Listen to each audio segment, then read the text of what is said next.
something don't worry. nerdy, Yeah. stop me immediately and say, what are you talking about? I was speaking to a headhunter, and I won't name his name, and he said, you're probably unemployable.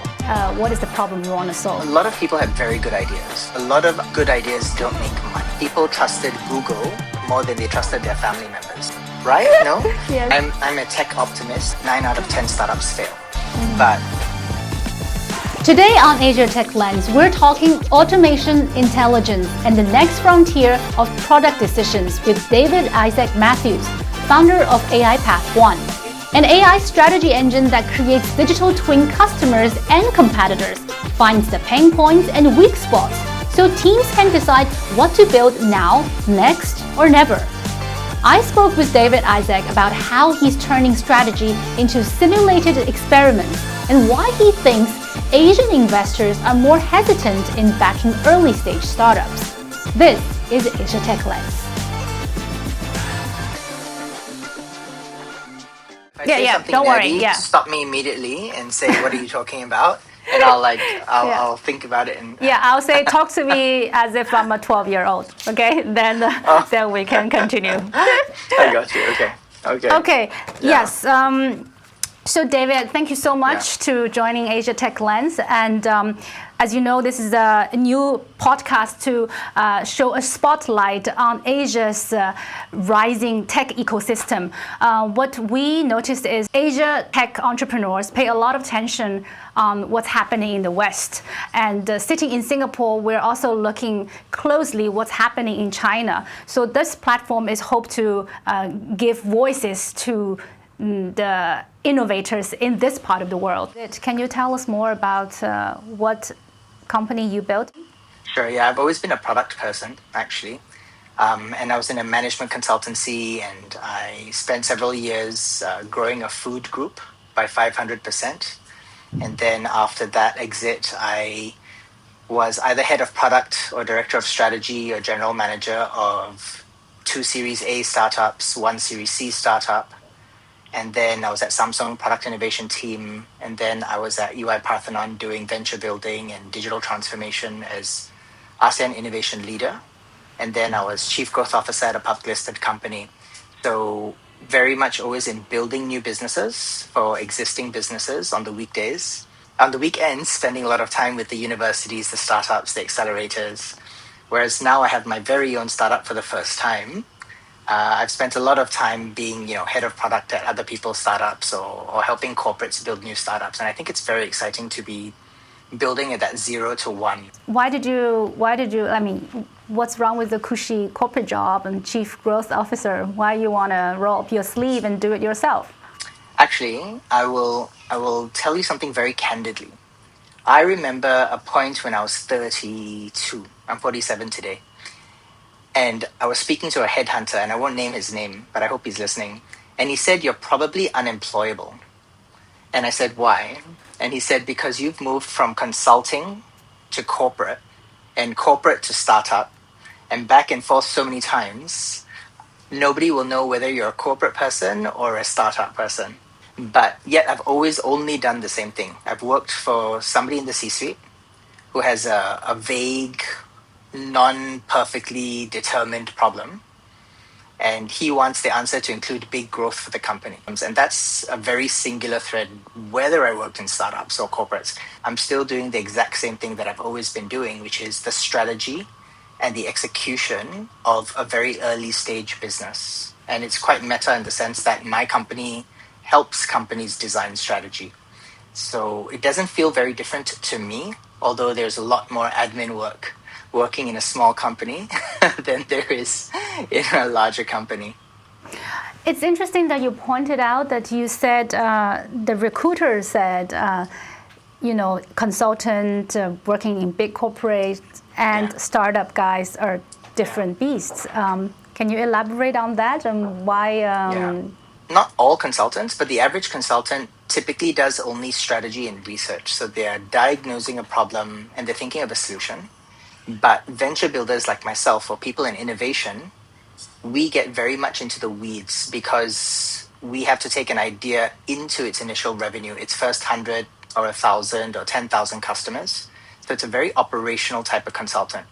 But the brand of consultant doesn't sound like that. The branding of a consultant as a stereotype is somebody who builds slide decks. But I've always been an operator, doing the 6 or 7 days a week and hands-on. So for me, it's the same thing. But for other people, they might have different stereotypes. And in corporates, if you're in a very successful corporate with 10,000 employees, you're also doing very siloed, specific things. You might be doing marketing at Google or at Amazon, right? But if you're doing marketing at a 10 or 20 person startup, you have a much bigger scope of work. It's much broader and it's very different. It's a very different skill set. So you have to think about, where you're going. But for me, the early stage businesses are still very exciting. So in a way, all your experiences in these places are now your strength, right? So you know how to do research and the slides, and you know how to work within the organization, and now you're actually building the stuff. People always say, what is the problem you want to solve, right, with a startup? So what is the problem that AIPath.one wants to solve? A lot of people have very good ideas. A lot of good ideas don't make money, right? And there are two very painful statistics. One statistic is that 9 out of 10 startups fail, right? And that is well over $1 trillion of VC funding into just the startups that fail. That's a lot of money, right? It's a lot of economic waste. Another statistic is that 72% of new products fail. And that means they're not startups, but they are from companies that we know, right? Like the traditional enterprises. Yep. And this leads, if you do a post-mortem on that, why, right, do these good ideas with great founders and great backing fail? It's because we always have continuously updated gaps in our understanding of our customers. Customers are always changing. Their expectations are always changing because the alternatives to your business are always improving, right? So we have an imperfect understanding of our customers because it's very expensive and slow to do research on customers. And a lot of smaller companies think that, customer research is too expensive and we don't need it. And yet customer research is an $18 billion industry. And the biggest spenders on customer research are the biggest companies in the world. So it is very important. Yeah. But it's very ironic that the smaller companies can't do it or can't afford to do it. So customer research is so expensive, and competitor research is also something that's incredibly overlooked. So if you design your business, you're actually also targeting a competitor's weak point because you want to capture a very specific competitor's customers, or you want to target very specifically customers who are not being served well by company X. So those are two very expensive types of research. And then to take that research and turn that into something that's actionable, right? To take that research and turn it into something actionable, that's a skill set. A/B testing, multivariate testing, statistics, scenario analysis, risk assessment. Those are very specific skills, and not every company will have the full complement of skills at the right time of product development. So there are a lot of gaps to a company being successful. And so having been very much on the product side, and then for 2 years being very much into the go-to-market side, I realized that there was no framework in the whole world, and I'm a frameworks, management science, and marketing science nerd now. There was no framework that connected research into what we should actually build. And then from that long list of those good ideas of things to do, there was no way to connect that to what do we think the return on investment will be, which is mind-blowing because the research guys are begging somebody in the company in engineering to please build this based on the research I've done, right? And the engineering guys have a roadmap that even without this new idea is not going to be completed in the next 1, 2, or 3 years. So there's just this overwhelming roadmap. And because the company is not growing, by definition, your roadmap is now busy work. AIPath is designed to address, to pre-validate, to explore all the ideas that you have, all the scenarios, work out the scenarios all the way as if you were already going to execute them, but not making a single bet.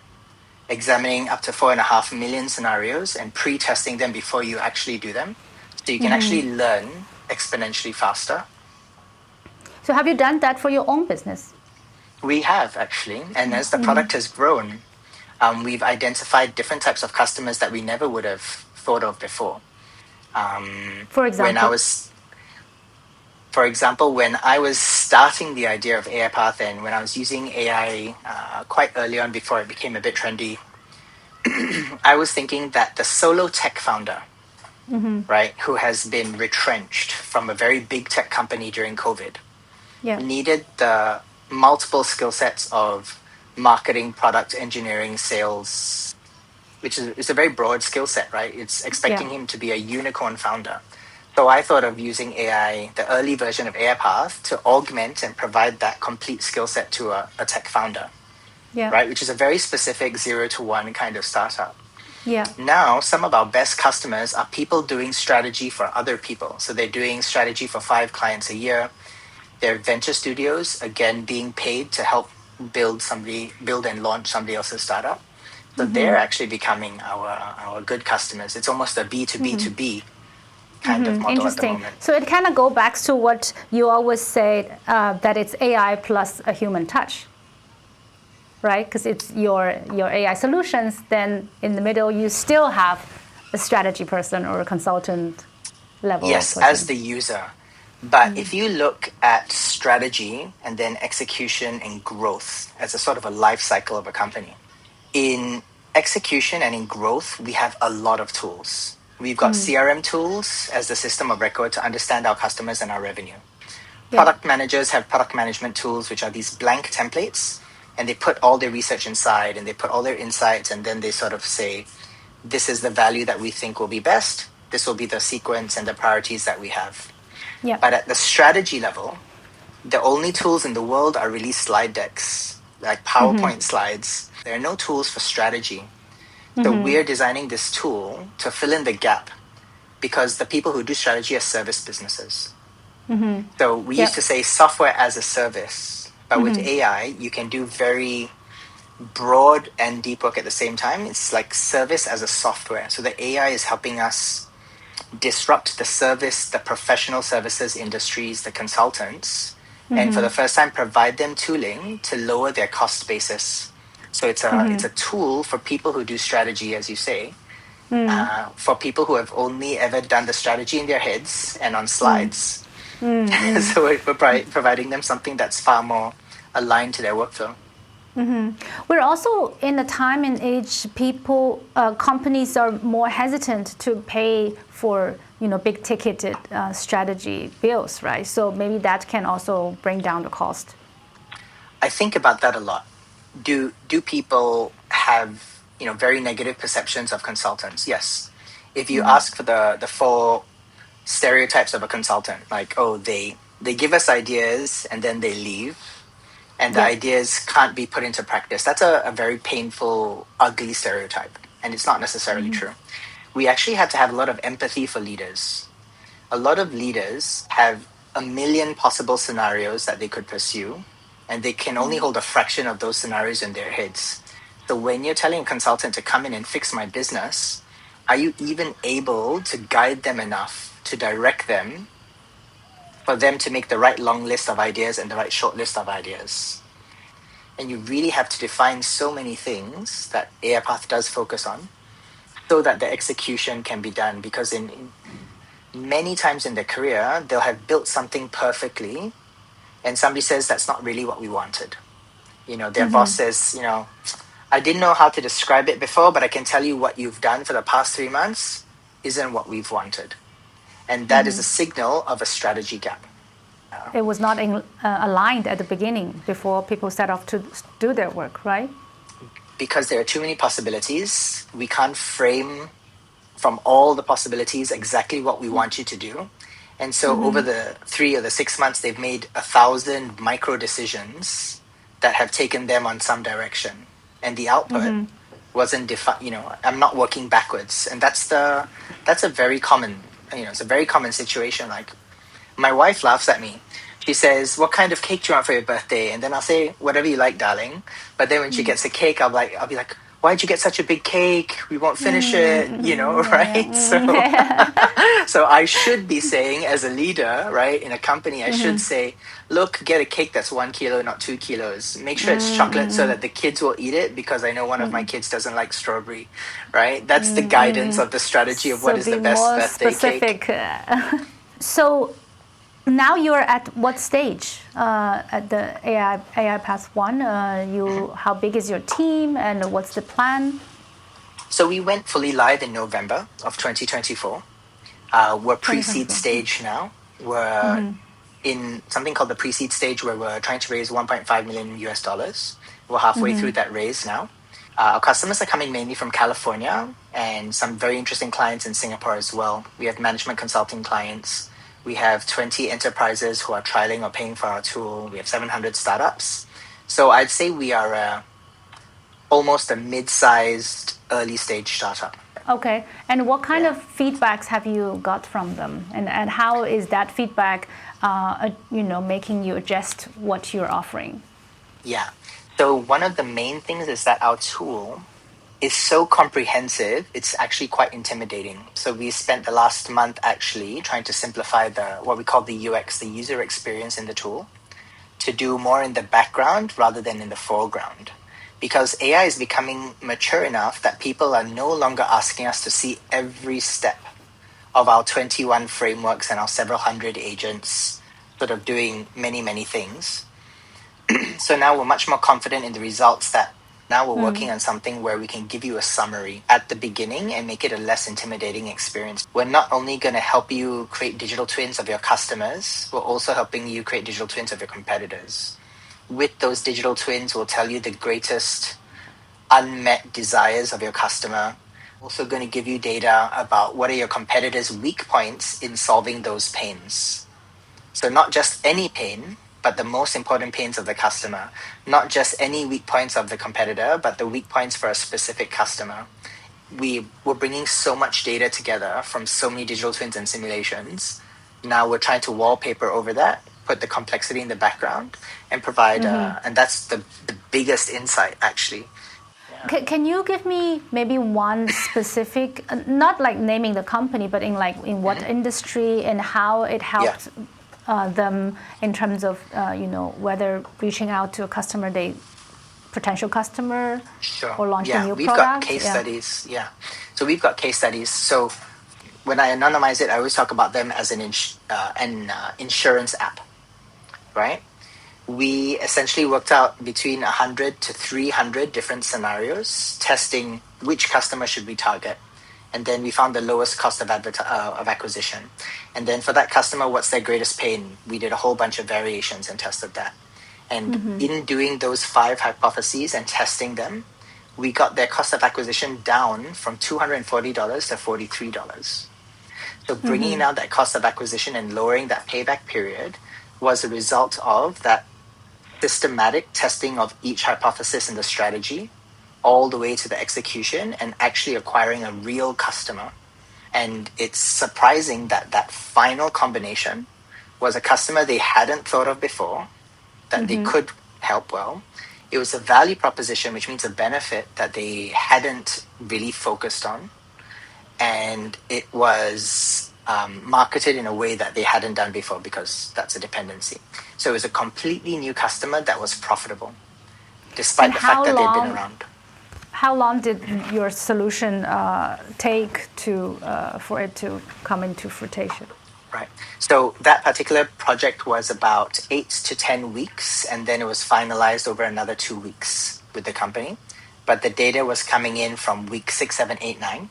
We discuss it as continuous customer discovery, because the greatest pain that you experience as a customer will always be updating. Once I've solved the pain for you, you're looking for the next better thing, right? Now you have an expectation, like, okay, all headphones now should have noise cancelling. You're not even going to consider headphones that don't have noise cancelling anymore. And you expect all the headphones that you look at in 2 years when you're replacing them to have noise cancelling. That was not an expectation. I never thought of noise cancelling 5 years ago. Now I can't live without noise cancelling. right? So that continuous customer discovery becomes, what do we build next? So the relationship between you and your customer is not you hand them AIPath.one.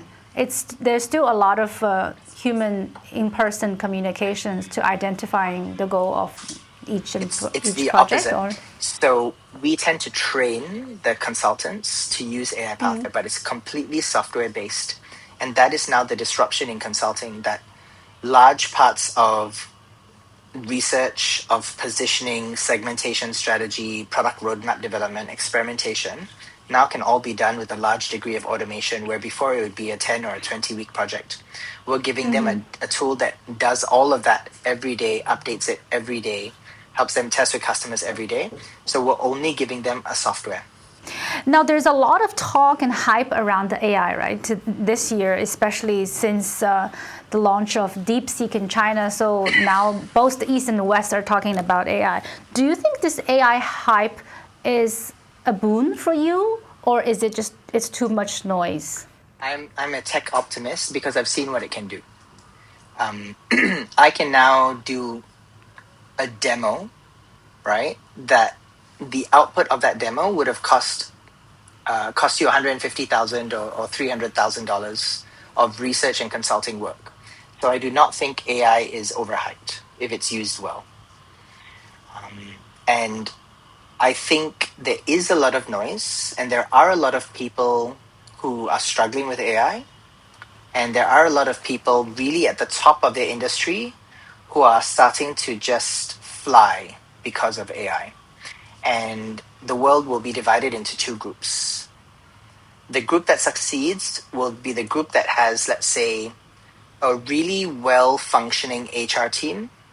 And so they know when they bring in AI, they're applying fuel to a really good system.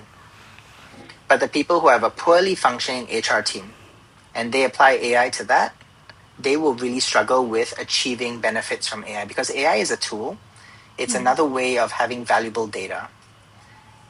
And so you really need to be able to know what you're trying to solve before you start adding fuel to that problem.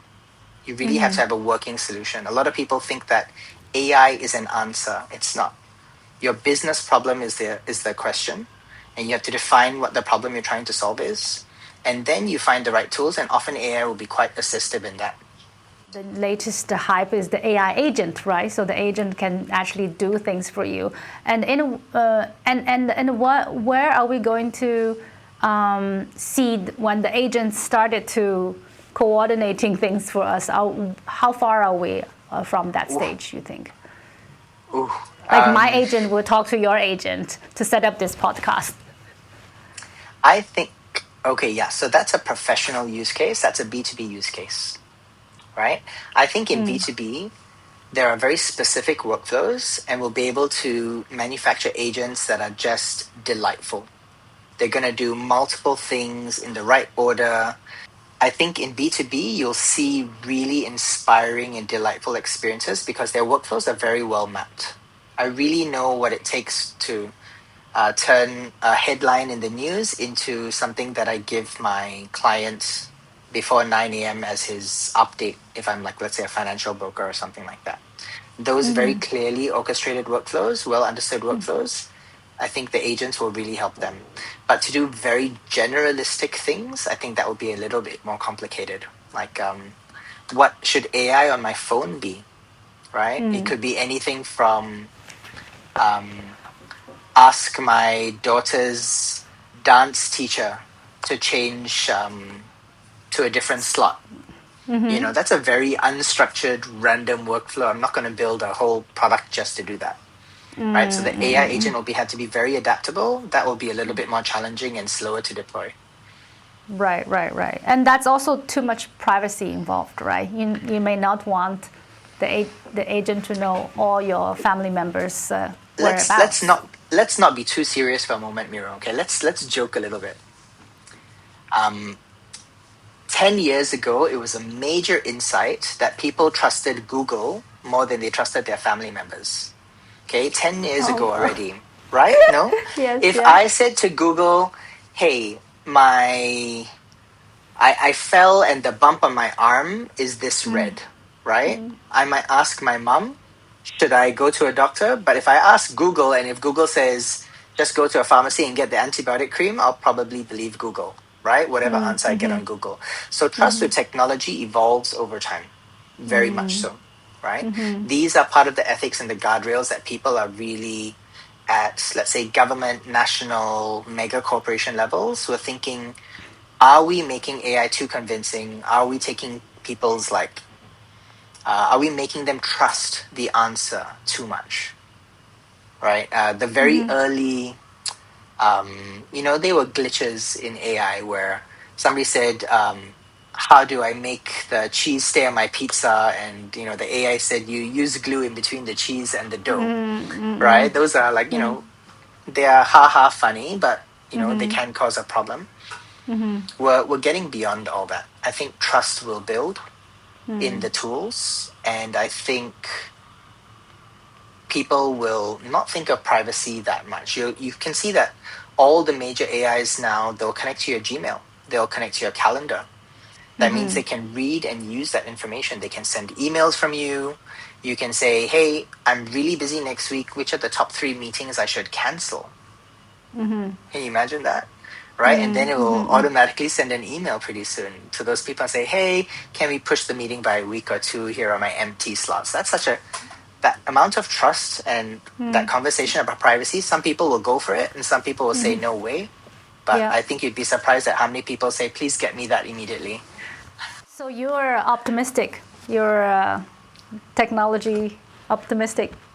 I am. I don't think we should be talking about AI as much as we do. I think we should just say this is just technology, right? This is just another way of making the products and the services that we have better. It's essentially, if you really want to dumb it down and simplify it and say, it's just another type of really useful data. We don't need to talk about AI. We just say we're building better experiences for our customers.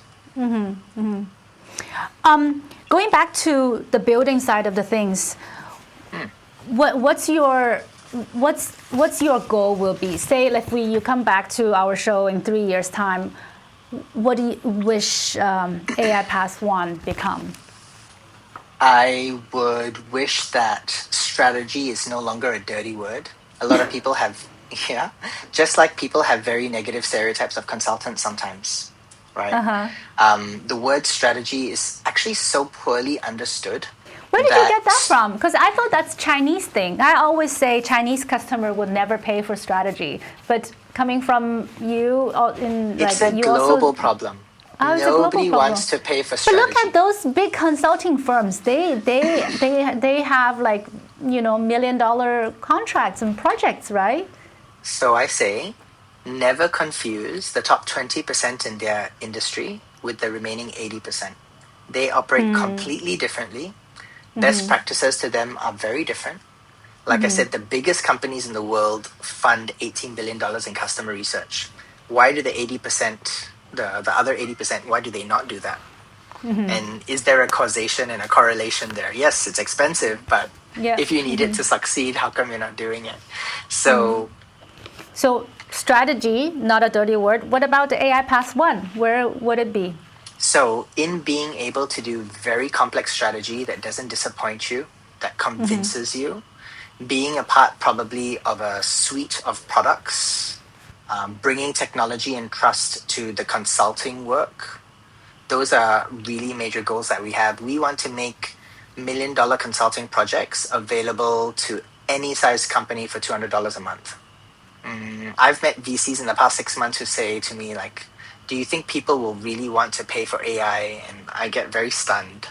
I'm like, are we living? How many paid customers does OpenAI have? Yeah, and it's funny because OpenAI, because of that chat, we're only hearing about really customer use cases, like B2C use cases. But the real economic growth will come from enterprise, and that hasn't kicked in yet. Do you know what OpenAI is offering now? They are offering, for $10 million, OpenAI employees will literally go into your company and implement everything that you need to get the full value of AI with the best practices, with a very short time to value. And that is something that we're trying to commoditize for our particular work. In your bio, you said you are a fifth generation Singaporean. What does that mean? It's a bit of an outlier story. So my family's been in Singapore for 175 years. We came in 1850, and we've been here ever since. So From where? Come from where? We came from Baghdad in the Middle East. We're a Jewish family from there. And we've just been Singaporean ever since. Well, we're culturally Jewish. We learn a little bit of the language. We learn a little bit of the traditions. But like someone like myself went to a Singaporean school. Even my uncles and my parents, they all went to Singaporean schools because we've been Singaporean. We've been Singaporean since the original paper identity cards were issued. So, yeah. So do you agree with my assessment that I said earlier that we're in an interesting time, an interesting place to build tech products in Singapore? Yes, I'm really obsessed with stimulating the ecosystem myself. And I've seen the changes in the grassroots level, especially since COVID. A lot of people really thinking about building global startups from day one. But they're always already immediately thinking about San Francisco. Some are thinking about India. But California really is the star, and a lot of people think about that. So while Singapore is giving us the ground and the foundation, I still think a lot of people are thinking quite globally, even though they're building from Southeast Asia. And you said you have a lot of potential in in California. What about this part of the world? What do they like when you talk to investors or potential customers in this part of the world, stakeholders? What do they need to see? I think we're seeing a lot of people wanting to do things on their own, and they have still a friction to giving away responsibility. And you're seeing this even in America. Like there are a lot of software engineers, for example, who are saying that if I use AI and it does 90% of the coding that I output, who am I?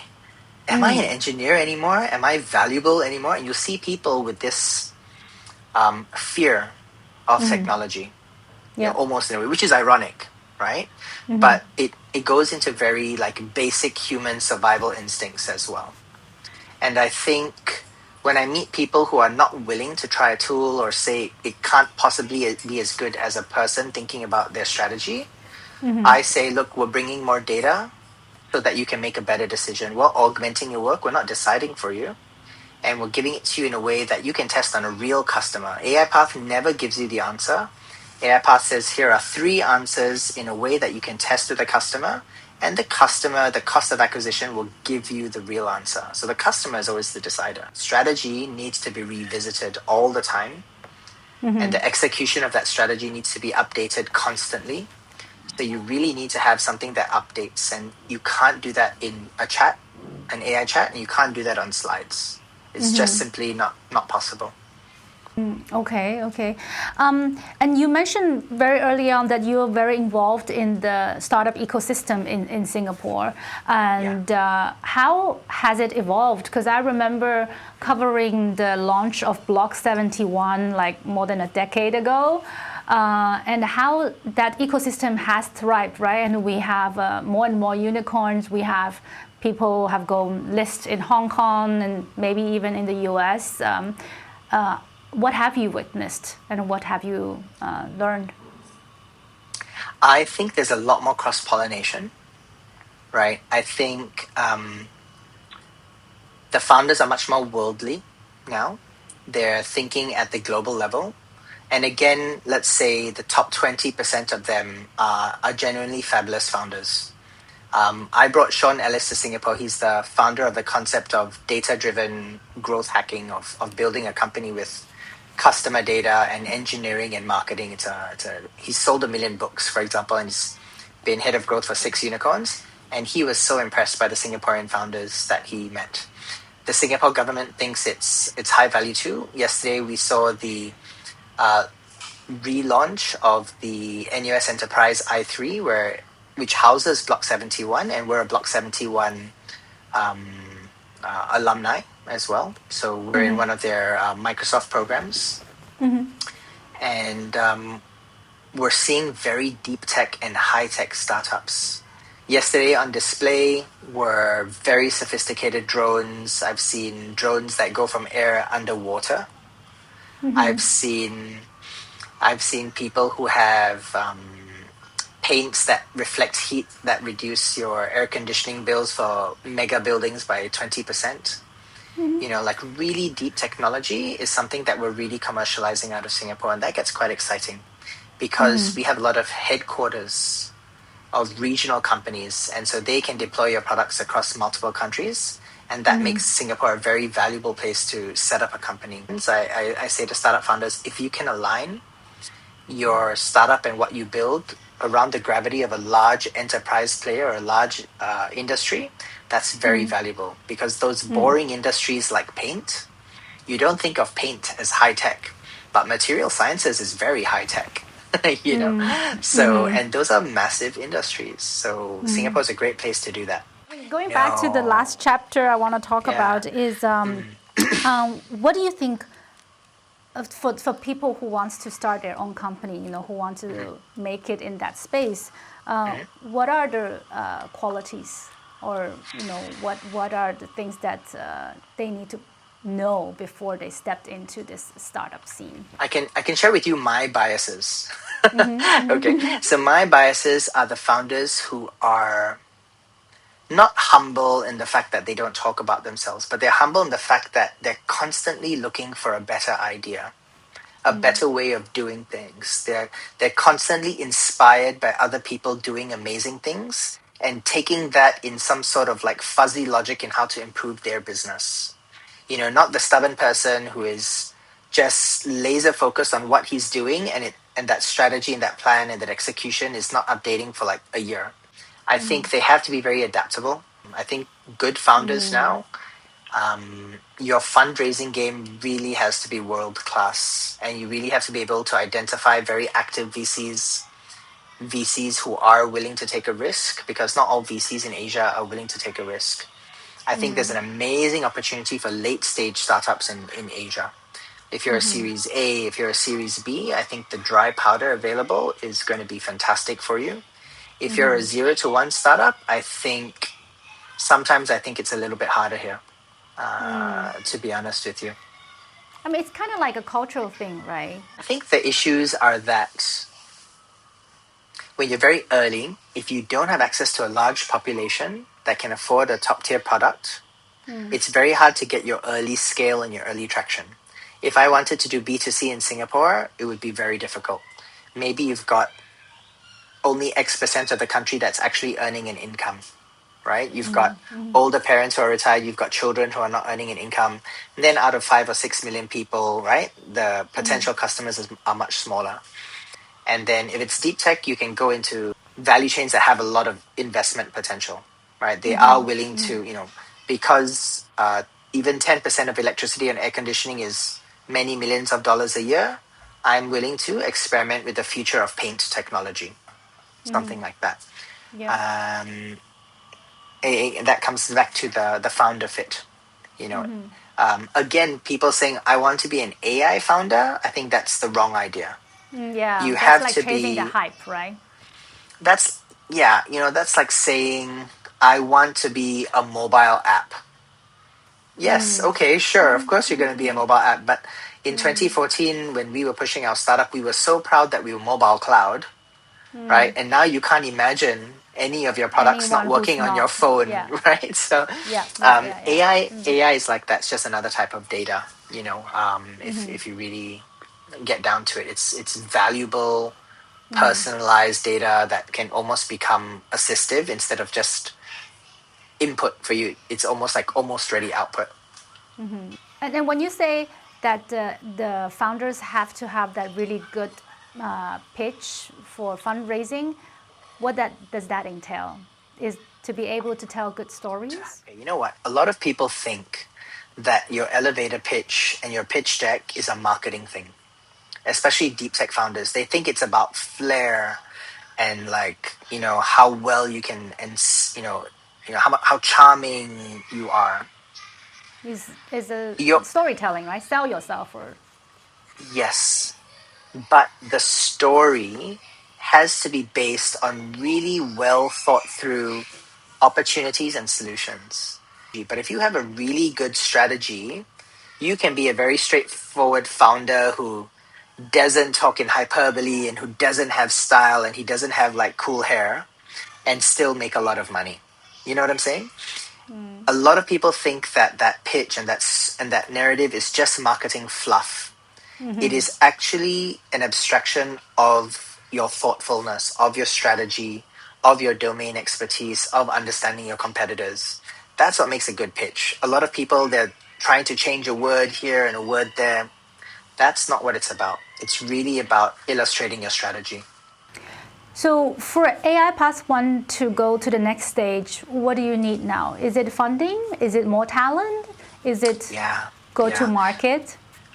The taste and the expertise in design and UX design is something that will still need humans in our team for a while.